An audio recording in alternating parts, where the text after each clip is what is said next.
With Allah's name, the merciful benefactor, the merciful redeemer, Assalamu alaikum, and welcome back to another week of Study al-Islam.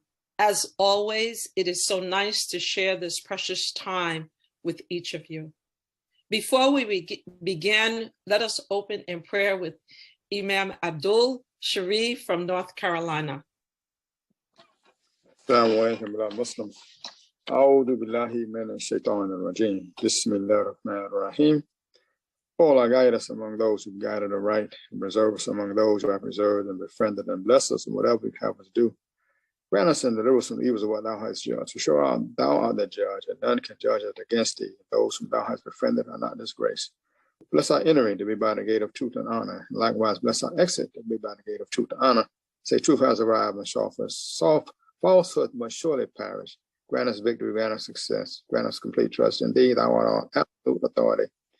Amen. Amen. Thank you, Imam. So this week, we're going to have a slight change. We will have Sister Hanifa and her sister Farida, who will host this program of our intergenerational community leaders.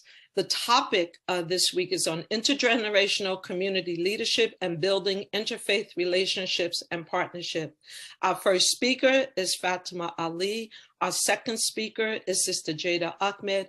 And now I will ask them to introduce themselves, and I'm turning this program over to Sister Hanifa and Sister Farida.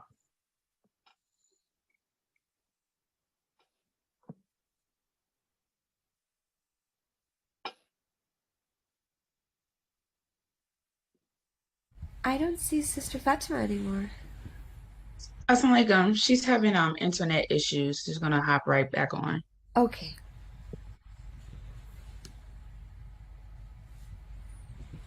Oh, there she is. Okay.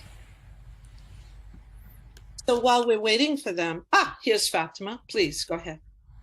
Assalamu alaikum. Should I get started? I got kicked out for a moment there. Absolutely. Okay, alhamdulillah. Let me go ahead and share my screen. Or actually, since my internet connection is a little low, maybe I shouldn't share my screen. So I won't. I can try.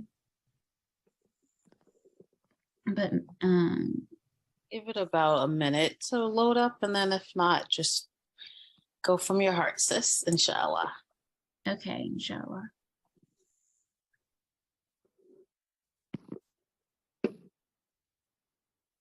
Let me see.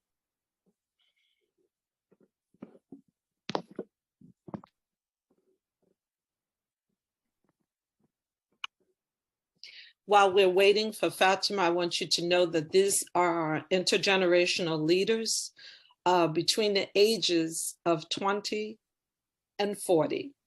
And so we want to give them our complete support because this is what we have been working so hard to achieve, and that is their involvement in this, in furthering and developing this community. So this platform of Study al-Islam welcomes them, and I know that everyone on here also welcomes them. So let us be patient as Fatima pulls up her screen. And we get started. As soon as I see your screen open, Fatima, I'm putting myself on mute. In this week's newsletter, please don't forget to read it. There is last week's recording so you can review it. It was an excellent presentation, and also the DVD. I want you to know that next week, we're going to have Councilman Kaleem Shabazz. I see him with us. He's going to talk about how to start the process of naming or renaming a street in your city after Imam Muhammad. Okay, I'm going on mute. Alhamdulillah. My wonderful sister Jayda Ahmed, is sharing her screen for me so that I can be online and share my presentation. Alhamdulillah. Assalamu alaikum wa rahmatullahi wa barakatuh, everyone. thank you so much for this time to share about something that I'm very passionate about.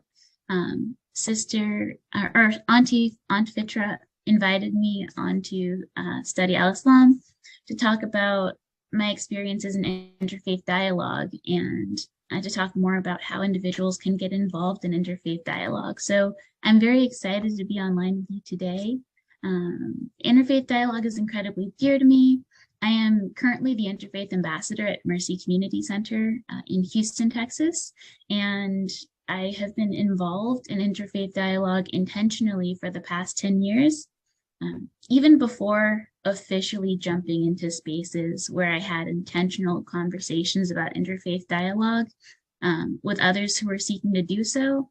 I would have conversations with my peers who were Christian when I was younger, in elementary school or middle school, for example, just about what it meant to be Muslim, and they would tell me about what it meant to be Christian. So there are many ways to engage in interfaith dialogue, formal spaces where you step in to the space and everyone at the table is ready to talk about interfaith dialogue. And then more informal spaces where you're just talking to your friend or colleague or neighbor of another faith and learning about what's important to them. So today I wanted to introduce everyone to the idea of interfaith dialogue. Yes, so interfaith dialogue is when two or more people of different religious backgrounds sit down to talk about their values or beliefs. So folks of different religions who have different values, carry different beliefs, and who follow different philosophies will sit and converse with the intention of building positive, cooperative relationships with each other. Oftentimes in a community context, different community leaders from different religious institutions will sit down and engage in interfaith dialogue with the intention of building bridges between their communities. And oftentimes we can take the bonds that we build through interfaith dialogue and transform that into interfaith action. Interfaith action is when those from different religious, spiritual, or philosophical backgrounds come together to give back to their shared community in a way that honors those shared values. So recently in Houston, there were Christians, Muslims, and Jews from different synagogues, masjids, and churches who had an interfaith action project together where they had a food drive and they raised food for the local Houston food bank, coming together around their shared values of addressing hunger in the community. So interfaith dialogue is not only powerful in our individual lives, but when we come together to make a difference in our community, it can have a very tangible impact on the shared community that we all live in and value. Can you go to the next slide, please? I selected some verses from the Quran to talk about the Quranic basis for engaging in interfaith dialogue and interfaith action, and the opportunities that are present for us as individuals when we engage. So the first one would be an opportunity for learning and growth. Next slide, please. Awesome. So in this verse from Surah 49, Ayah 13, we read, "O humanity, indeed, we created you from a male and a female and made you into peoples and tribes so that you may get to know one another. Surely the most noble of you in the sight of Allah is the most righteous among you. Allah is truly all-knowing, all-aware." In this verse, we see Allah telling us that He created us into different people and tribes for the sake of getting to know one another. If Allah wanted all of us to be the same, He would have created us all as the same, whether that's of the same background. Oh, can we stay on that last slide for a little bit longer? Whether of the same background or of the same religion, but He wanted us to be different so that we could learn from one another. And this lets us know that by observing how our cousins in faith, I suppose you could say, how our cousins in faith practice and the values, the way they live out their values, we may be able to learn something about how we can be better Muslims as well. We can go to the next slide. The second opportunity would be an opportunity for dawah. And next slide, please. For those who can't remember what dawah means or needs a refresher, dawah is the act of inviting someone to hear the message of Allah, to learn more about Islam.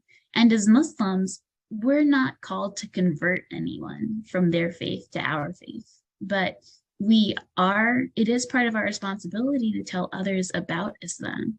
One beautiful thing about engaging in interfaith dialogue is that throughout the entire process, you are either learning about someone else's faith or you're telling that person about Islam. And in that way, you have the opportunity to share the beauty of Islam with someone while you're engaged in interfaith dialogue. And this is a verse from the Quran, Surah An-Nahl, Ayah 125, that says, invite to the path of the Lord of wisdom and good advice. And this was just one of the ayahs that I found on dawah specifically. Next slide, please. In regards to dawah and interfaith dialogue specifically, I found this verse. Say, O Prophet, O people of the book, let us come to common terms, that we will worship none but Allah, associate none with him, nor take one another as lords instead of Allah. But if they turn away, then say, bear witness that we have submitted to Allah alone. When we engage in interfaith dialogue, we will encounter those of other faiths who do not believe the same way we believe, but when we engage with them, we should actively share these things about our faith and essentially present them with the invitation to come with us on common ground to do work together on the values that we share. And if they don't share some of those values, if any of them turn away from one or all of these things, we don't have to change the way that they practice, but we bear witness that we practice in a way that's pleasing to Allah and that we submit to Allah alone. Next slide, please. Another beautiful thing about being engaged in interfaith dialogue is the opportunity to do good works on the earth together. Next slide, please. So this is one of my favorite verses. It's from Surah 5, Ayah 48. To each among you, we have prescribed a law and an open way. If Allah had so willed, he would have made you a single people, but his plan is to test you in what he hath given you. So strive as in a race in all virtues. The goal of you all is to Allah. It is he that will show you the truth of the matters in which you dispute. In this verse, I love this verse because I love that quote. So strive in a race in all virtues, or strive in a race towards all that is good. In this verse, Allah is asking us to remember that if he'd willed, he would have made us all a single people. He could have easily made all of us one ethnicity, one race, of one religion or creed. We could all very easily be Muslim and all follow the Quran. But his plan is to test us in what he's given us. So if we're Muslim and we strive to be the best Muslims we can be, Allah will test us in how well we follow Islam. For those who are Christian or Jewish, Allah will test them in what he has given them. So in our goal as members of an interfaith pluralistic society should be to strive in a race towards all that is good, along with our friends or neighbors who follow different faiths, or family members who follow different faiths, but who also strive towards all of this goodness in a way that aligns with their faith and the teaching that Allah revealed to them. So, and our goal should always be towards Allah. And we can trust in the end that Allah will show us the truth in the matters that we would argue about on this earth between what our different books say. Instead of arguing, we can focus on striving in a race towards all of those good things and doing as much good work as possible while we're here. Next slide, please. There are two other opportunities that I wanted to share that don't connect to specific verses about interfaith dialogue, but that connect to interfaith work. Oftentimes, when you're engaging in an interfaith space, you may be depending on where you are, what kind of city you're in, and who you're engaging with, you may be the first Muslim that someone has really talked to, or the first Muslim that someone has interacted with. So it's an opportunity to represent Allah subhanahu wa ta'ala, to represent Islam. It's an opportunity to represent Islam and to show up as one of Allah's representatives on the earth in a very active way. I mean, oftentimes when we're just going through our lives, we may not share things about Islam with someone we bump into at the grocery store, for example. But if we're in an interfaith dialogue space, we have the opportunity to share about Islam in a very forthcoming way that we don't always have the opportunity to do. So when engaging in interfaith dialogue, we can really show up as Allah's representatives and talk about all of the beauty in Allah's book. Finally, engaging in interfaith dialogue gives us the opportunity to build new friendships or new community partnerships based on working together in our shared values and respecting our distinctly unique values.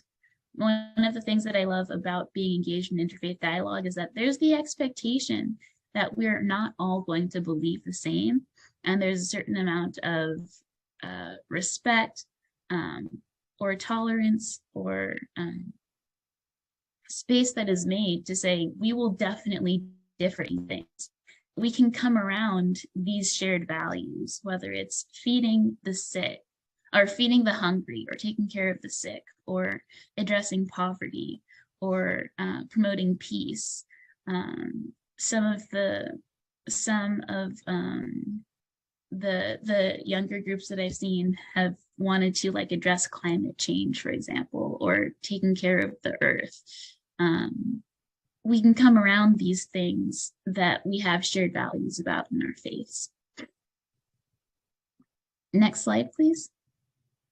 So how to get started, how to get involved. How would you jump into interfaith dialogue if you are, if you've never had the opportunity to, or how would you get yourself ready to step into an interfaith dialogue space?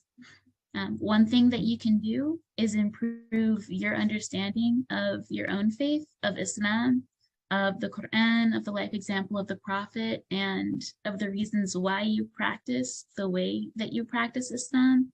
Because when you step into a space dedicated to interfaith dialogue, you may be the first person that someone has had the chance to talk to who practices Islam. And if you're able to clearly articulate why you practice Islam and why you practice the way that you practice, you can shine a lot of light on the faith and dispel a lot of misconceptions that that someone else may have just because they've never had the chance to talk to a Muslim. Another thing you can do on your own is improve your interfaith literacy, and that would be learning more about how other people of other faiths practice. So learning more about Christianity, learning more about Judaism, Buddhism, any community that you may be interacting with. If you learn more about their beliefs and how they practice, you'll know the audience that you're talking to a little bit better, and you may be able to highlight a belief in their doctrine that aligns with a shared value in your doctrine, and they may be able to see their something that they believe and they value in Islam as well. So improving your interfaith literacy, even before you start to engage in interfaith dialogue, can help. Striking up, so those are the things that you can do on your own. Ways to really get involved in interfaith dialogue with other people would be to strike up a conversation with someone that you know who believes differently than you. If you just want to get started and get your feet wet, if you have a close friend who's Christian, or a neighbor who's Jewish, or a coworker who's Hindu, you can have that opportunity to invite them to a conversation or ask them a question about their faith, and really build the opportunity to learn more about each other from there. And one way to do it so that it doesn't feel out of the blue is that if someone has a religious holiday, you can ask them about their holiday, hear about it, learn about it, and then share something about that holiday or that belief that reminds you of Islam, if that's present.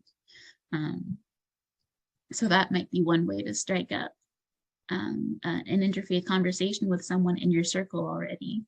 Or if you have someone in your circle that wants to know more about Islam and you want to know more about their faith, that would be very easy to start that conversation. You can seek out opportunities to get involved with interfaith organizations in your community or in your city. Oftentimes, if you're in a large metropolitan city, there's going to be at least one organization that's dedicated to some form of interfaith dialogue or interfaith work. Some of them will be organized around dialogue purely, like coming together for an interfaith dinner and talking about a topic that relates across faiths. Others will be organized around interfaith action, like volunteering together as people of different faiths. And I would encourage anyone who watches or anyone who wants to get themselves or someone that they know involved to look online to see what interfaith organization in your area, do your research on them to make sure you know what that organization is all about before you engage with them. And then if they have like a dinner dialogue evening, try attending and see how it goes. Or if they have a house of worship visit, try attending and see how that goes.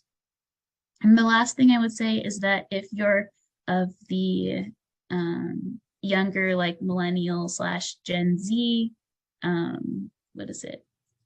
age group, and you're really excited about social justice, addressing inequalities, or fighting climate change or anything of that nature, you can seek out opportunities to better the world with your peers of other faiths.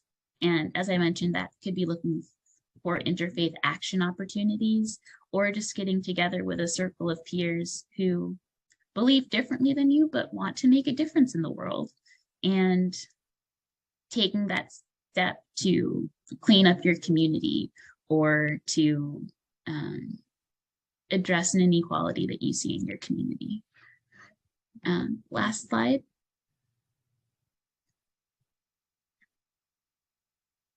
Jazakallahu khair, everyone, for this. Oh, that was the last slide. Jazakallahu khair, everyone, for this opportunity. I'm very thankful that I had the chance to share about interfaith dialogue with everyone. I would love to answer any questions that you have. If you're interested in interfaith dialogue, I definitely say explore. If you know a young adult who you think would be well suited towards interfaith dialogue because they're open-minded, willing to listen, or enjoy sharing about Islam with their peers, I would encourage them to get involved, because I think that we can only make the world a better place through interfaith dialogue and through learning about each other with open minds and sharing about Islam with that openness. So, alhamdulillah.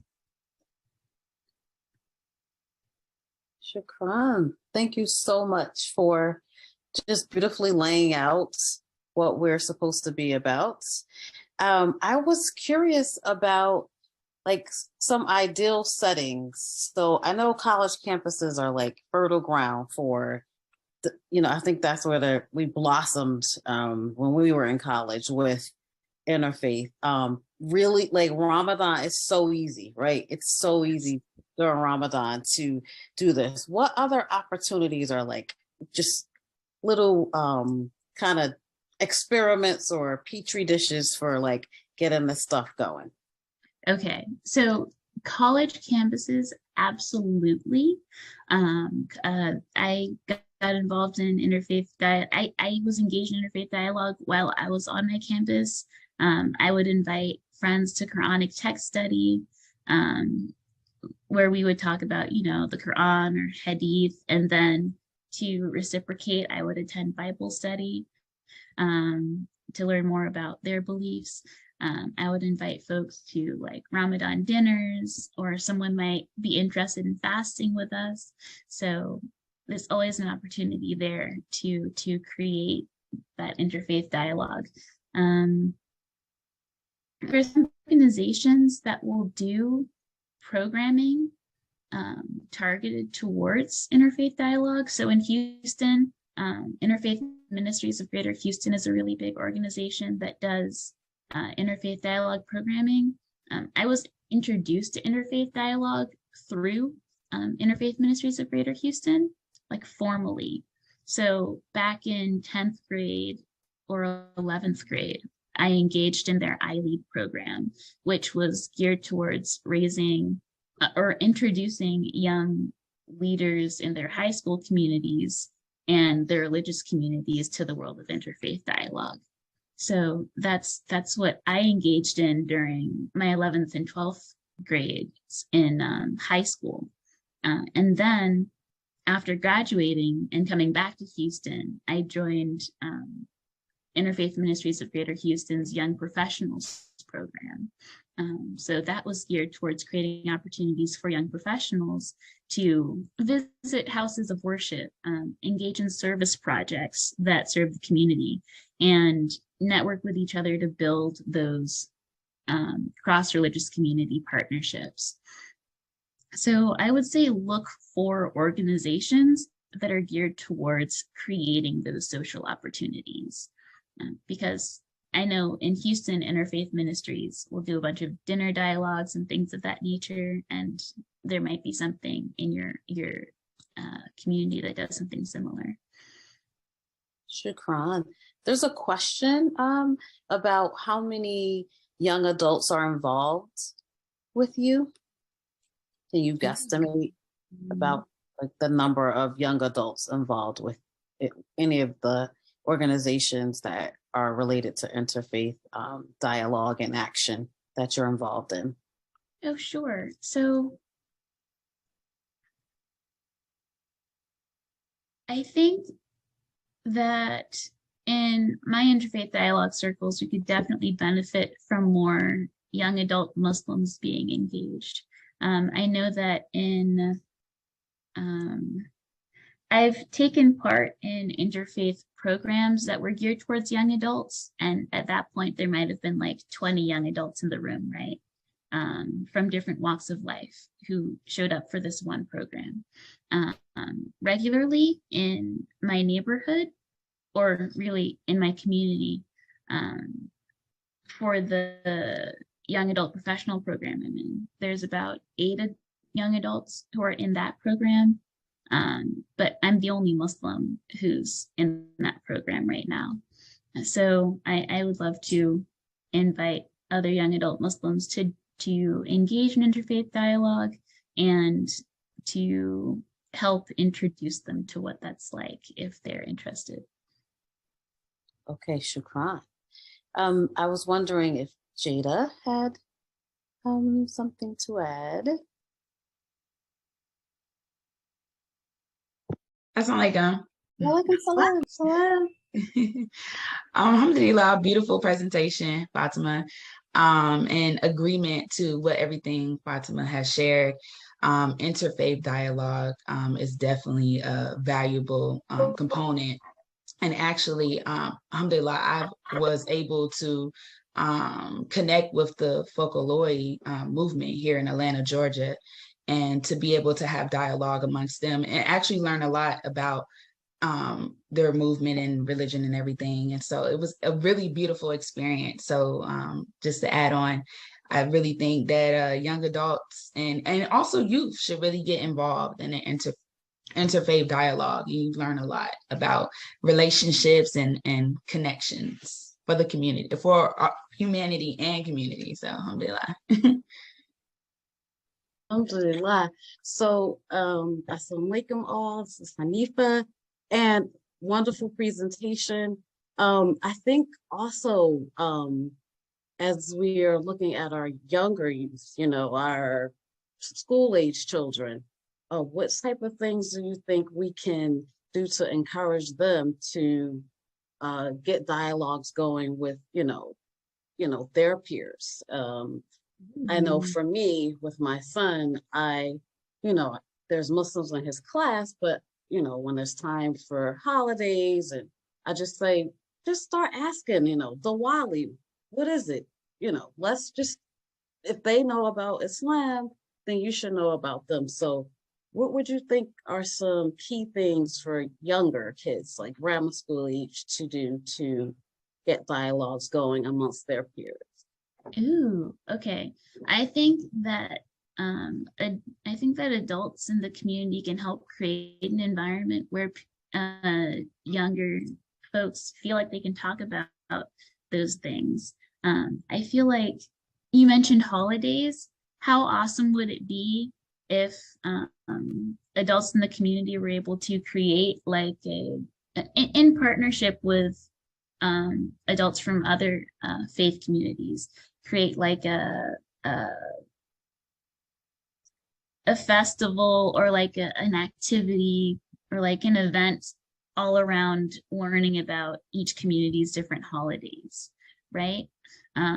So when I was in high school, it wasn't around faith, but we had like an international festival and everyone brought foods from their family backgrounds. It would be so cool to do something where you have like an interfaith festival, I suppose, around holidays, and people talk, or you create a space that's really where people feel comfortable, like, yeah, loosened and comfortable to just talk about their holidays. And I feel like if kids see like their favorite foods and like their favorite holiday things in front of them, they'll be much more excited to share about it with their friends. Agreed.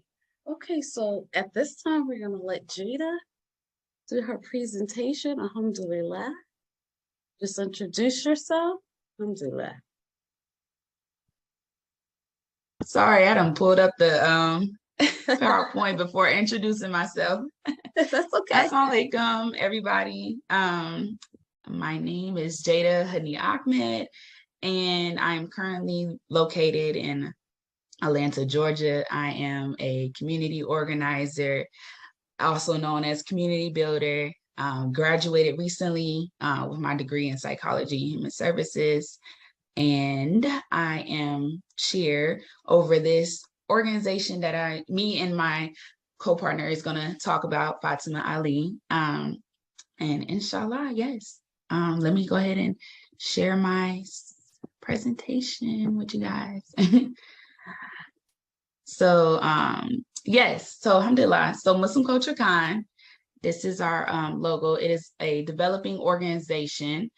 And about Muslim Culture Con, we started in January, and it is an organization created for young adult Muslims in the community from ages 18 through 37. And our focus is to preserve and develop our Islamic culture and to establish our unique cultural voice by following the Quran and the example of Prophet Muhammad, peace be upon him, and the legacy of Imam Wardi Muhammad. And so I'm going to have Fatimah go ahead and introduce yourself again. Assalamu alaikum. My name is Fatimah Ali. I'm based out of Houston, Texas. I am the Muslim Culture Con Sponsorships Chair. Outside of my work with Muslim Culture Con, I am the Interfaith Ambassador and Special Programs and Outreach Coordinator at Mercy Community Center. I am a youth Arabic instructor at the Islamic Learning Institute. I graduated with a bachelor's in computer science and a minor in mathematics from Colby College. And upon graduation, I was a recipient of the Carrie M. True Prize, which is an award that they give to a graduating senior who had a significant impact on the religious life of the college. So alhamdulillah, I feel so blessed that I've had the opportunity to be involved in so many community initiatives. And this one is very exciting. So I'm glad that we have the chance to be here to talk to you guys about it today. And Jayda will introduce herself again. Yes. So, and with including that in my introduction, I also am the program director over an organization here in Atlanta called the Muslim Mix Organization.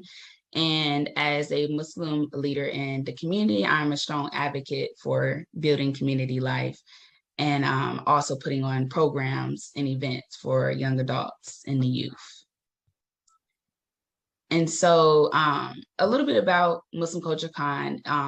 It's a collective of young adults on a national standpoint.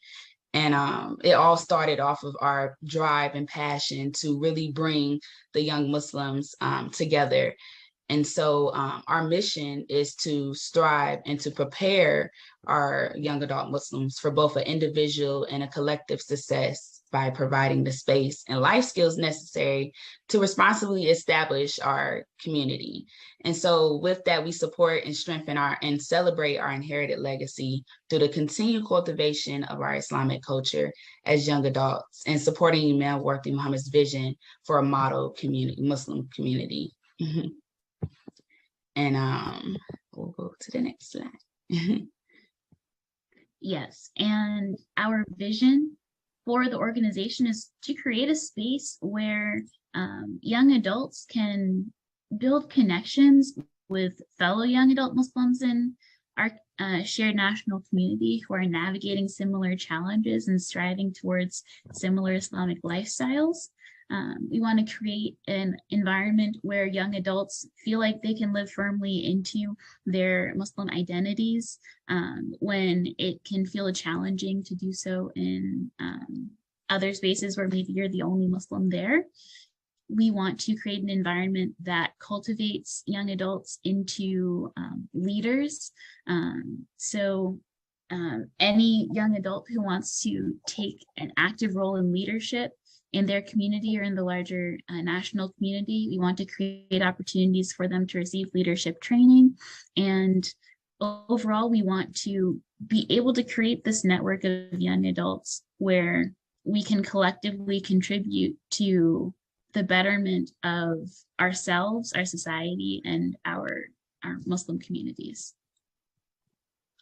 Absolutely. And so so our focus, we have 3 focus areas.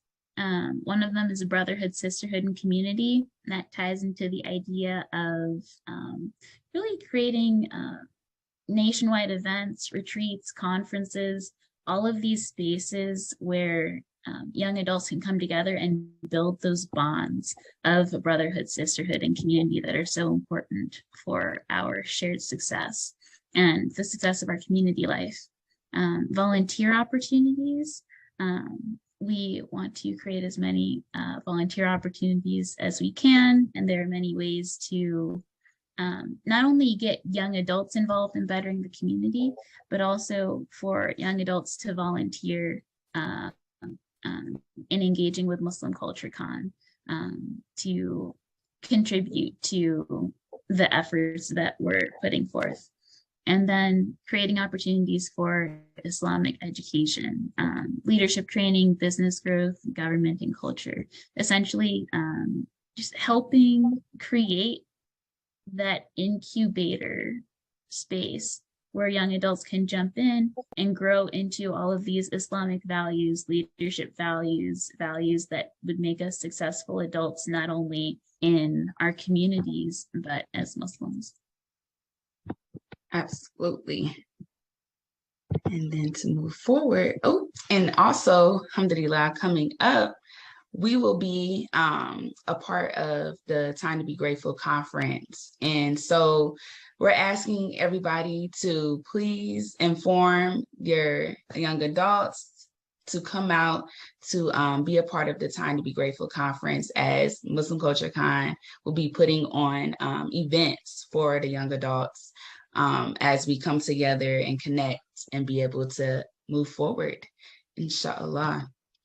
And so to get more information on our events and to learn more about us, you can follow us on our social media pages, Instagram, which is Muslim Culture Con, and then Facebook page, which is Muslim Culture Con as well. And also, if you would, love to support us in this initiative, we'll truly be grateful for that. So, alhamdulillah. Alhamdulillah. Let me go ahead. But yes, I would love to hear from you guys for any questions in regards to the work, that we're doing. Alhamdulillah, I'm truly grateful to be on this platform and be able to share about our developing organization. Alhamdulillah. We are so appreciative for this presentation. And so I'm the generation like below you, right? Right. And what do you need from us? Like, what can we do? We're on Instagram. What do you need from my mother's generation? Like, how can we support you in your efforts? Please let us know. You have a captive audience. In the comments, people are asking how they can financially support you. You've indicated the Cash App, but lay it out for us, because we are all in, sis. Alhamdulillah. Really, the organization, we're just asking for support in regards of advising, and consulting, with us in regards to our development and our involvement of the organization. Alhamdulillah, when it comes to our, upcoming events, we're looking to have speakers and to bring in, the older generation, so we could be able to collab and work together as, we're bringing in the young adults to connect and be able to understand their responsibility for community life. And so, those are the main objectives. I think this is amazing. There are wonderful comments in here supporting all of your efforts as well. In terms of just lay out a little bit the name Muslim Culture Con. Like, walk us through that. I got you. I'm thinking of Comic Con, but I'll let you do that. So Muslim Culture Con. So the emphasis on culture was really what we were focusing on, because in today's society, that is the main pull of what's pulling our young adults and our youth is the culture, but it's the bad culture. And so we really want to represent and exemplify the Islamic culture that we have. And so that's why, we put in Muslim Culture Con, because Muslim comes first. That is our identity. Islam is our way of life. And so for the young adults and the youth to be able to express themselves in an Islamic environment, in a cultural Islamic environment. And the con part, alhamdulillah, we just kind of figured it out. With the con part, we can kind of change up the ending with con. It's an abbreviation for different words. So, we could do connections, we could do conversations. And so we could utilize that con as an abbreviation for different terms of words for utilizing our events. And That's what happens when you run an organization, right? You're in control and you can say, the con is not what you think it is. The con is what we say it is. Alhamdulillah. Right. Alhamdulillah. Alhamdulillah. And also, you know, like I said, Muslim culture kind, you know, alhamdulillah, God has blessed us all, you know, with the potential to be able to be viable to our community. And so we want to have this environment so that young adults can recognize that potential that Allah has that put in us to exemplify and be able to contribute to the community life in their local communities as well. So, yes. Mm-hmm. And honestly, the place to be is where we are, right? As Muslims, where is that? So like we're oftentimes assimilating and grabbing onto other people's culture, which may be haram and not even in keeping with what we're supposed to be doing. And the place to be is where we are. Yeah. So let's normalize that. And you guys are doing a great job. Alhamdulillah. Alhamdulillah. And that's it. That's what we're trying to do. We're trying to, you know, exemplify that and, you know, be a model community, you know, as what we're striving to be. So yes. I was just going to pull some of the questions. I agree with everything Hanifa said. The first word that came out of my mouth, like while I was muted, was "this is so dope." Alhamdulillah. That's like the word we know that bridges, you know. Also, I'm sorry, I would love to give a shout out to the whole committee, if that's okay. I would like to please. give. So we have me, Jayda Ahmed, as chair. We have Khadija Abdullah as vice chair. And then we have Zaid Hamid as our program director. And then Aisha Rashid as our volunteer coordinator and director. And Inshira Jihad as our logistics coordinator. And then Fatimah Ali as our sponsorship coordinator. We love that. So talk about, because you're describing an organization, right? With people with defined roles, which is how you're gonna, you know, how you remain sustainable. How did you have help from, you know, other people who helped you all lay out kind of the structure of your organization? Because structure is important. Tell us about that. Yes, that is actually a really good question, because I need to put emphasis on that. Brother Rahman Khan, alhamdulillah, was the person that reached out to me and my brother Marcus Lambert.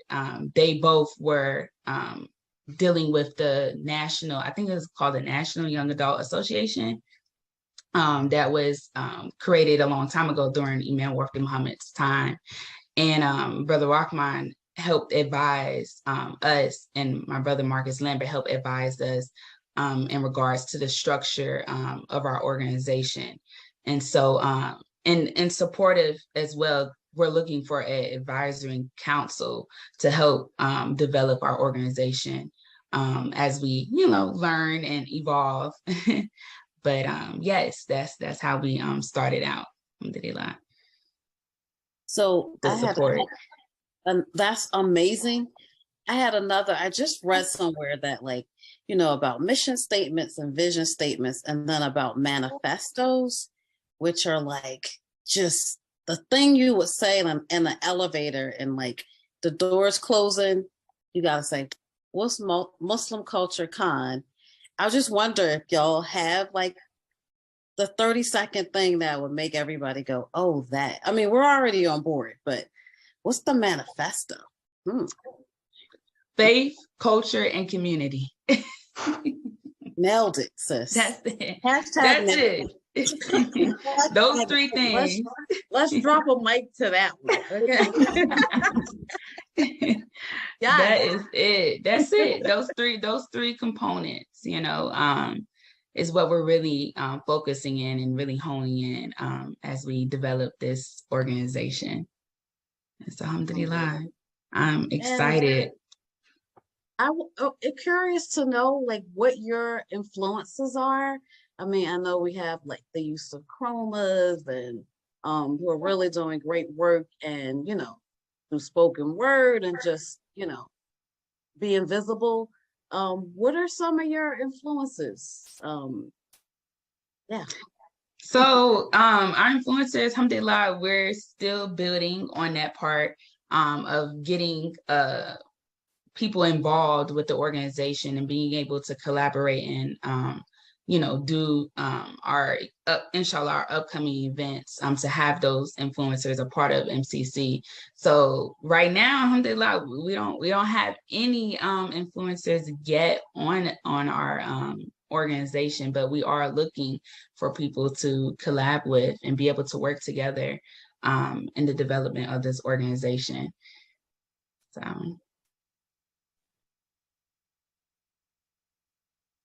Fatimah, if you had anything you wanted to add on. I just want to say, you know,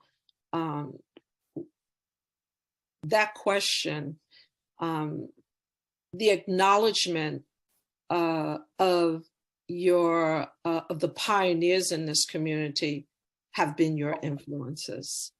And I know that you all know that because I talk to each and every one of you, but absolutely, Fatimah, your father, Wazir Ali, Imam Wazir Ali, Jayda, your brother, our first and probably only scientist, Marcus Lambert, Dr. Marcus Lambert, who is a pioneer, considered he's younger than me, but he's certainly a major contributor in this community that has influenced you. Hanifa and Farida, your mother, who came through the Nation of Islam, and all of the sisters in Newark, New Jersey, who have been a part of your life, have influenced you. So I just needed to add that because I know that words mean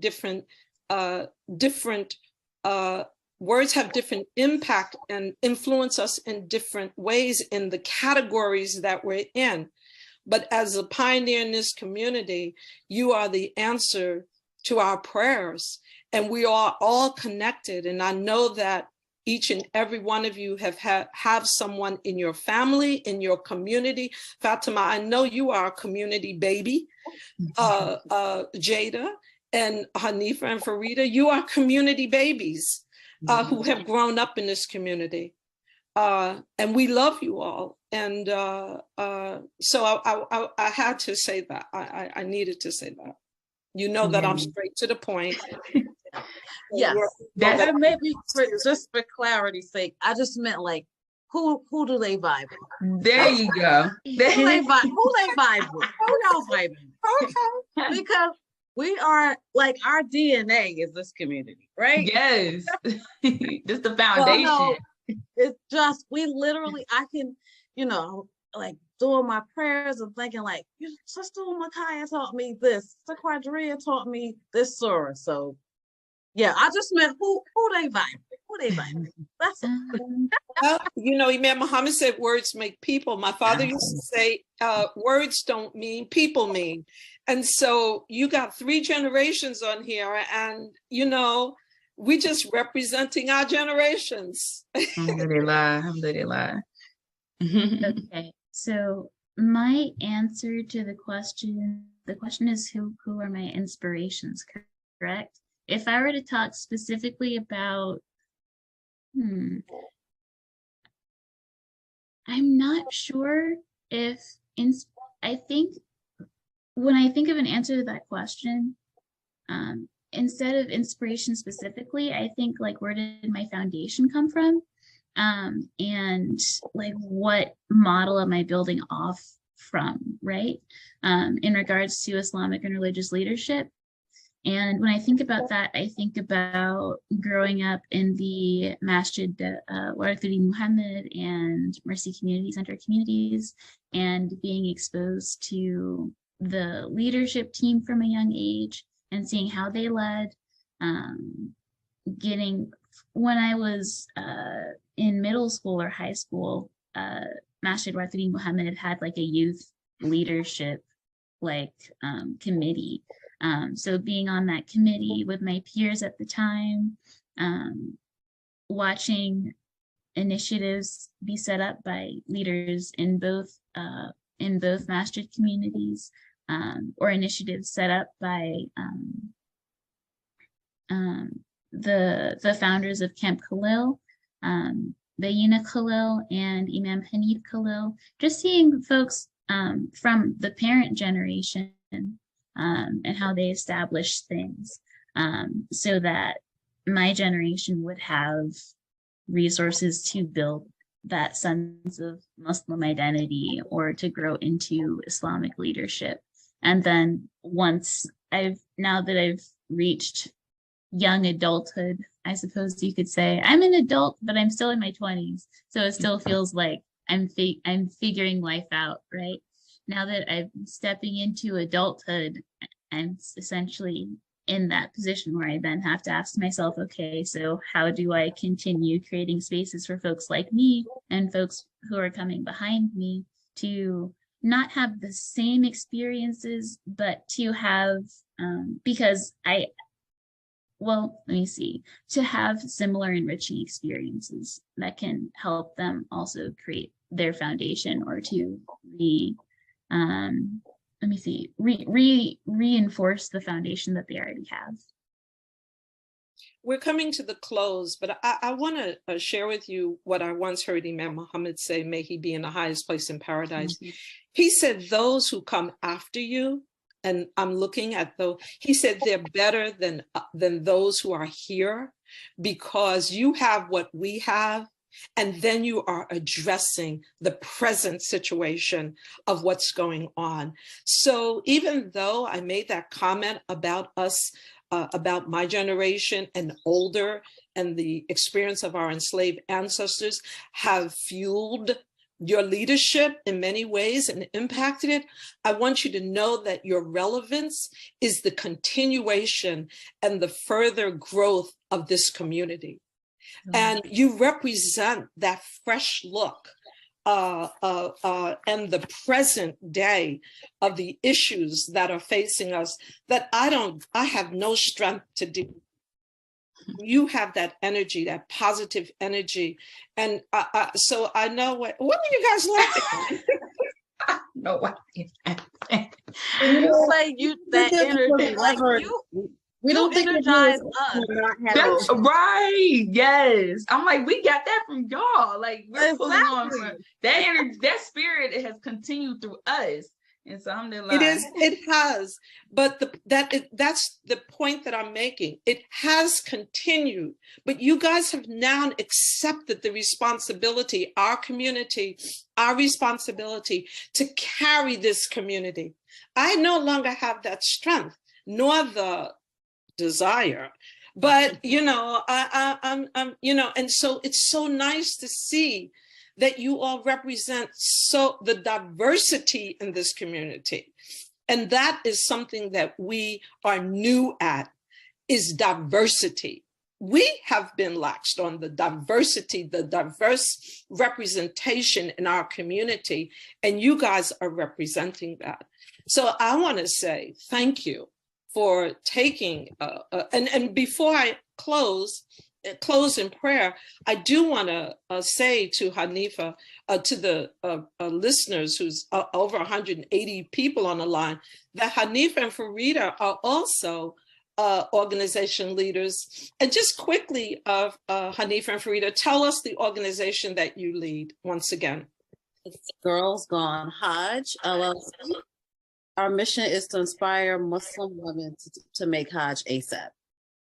Period. Pill.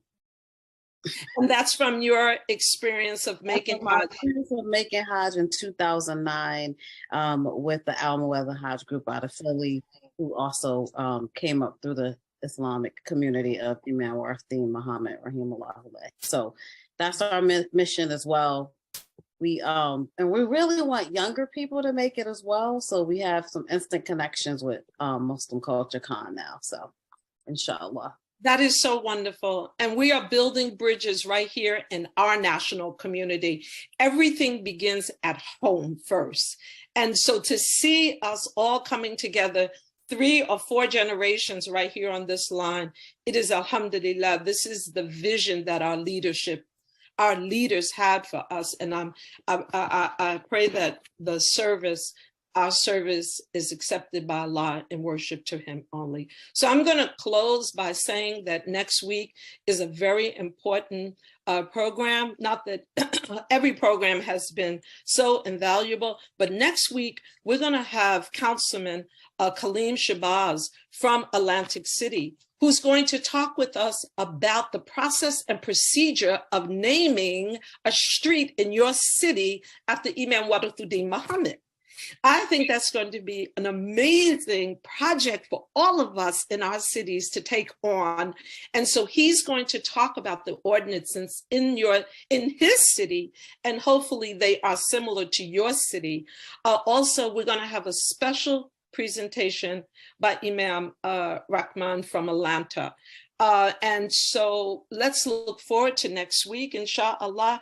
And thank you to each and every one of you. We love you, you know that. Did you put in the chat box how people can make donations to both of your organizations? Because you need money in order to achieve your goals. Certainly faith and dedication is required, but you do need donations. You need money to establish programs. You need money to keep your website going. And so I'm sure we have a few dollars out there that can be contributed and donated to your groups. Brother Imam, if you would close us in prayer, we can get on with our day. Brother Imam? I got it. I had to unmute. Oh, we be like, we thank Allah. Oh Allah, bless us that we seek your light. Oh Allah, bless us to acknowledge that you are the light of the heavens and the earth. Light upon light. Oh Allah, protect us for your guidance to your light. Oh Allah, bless our homes and our sanctuaries to be lit with your light, and bless us with balance as we reflect your light in the public. Allah, grant that we be of those whom neither traffic nor merchandise can divert us from prayer, charity, or from the practice of what is just and fair.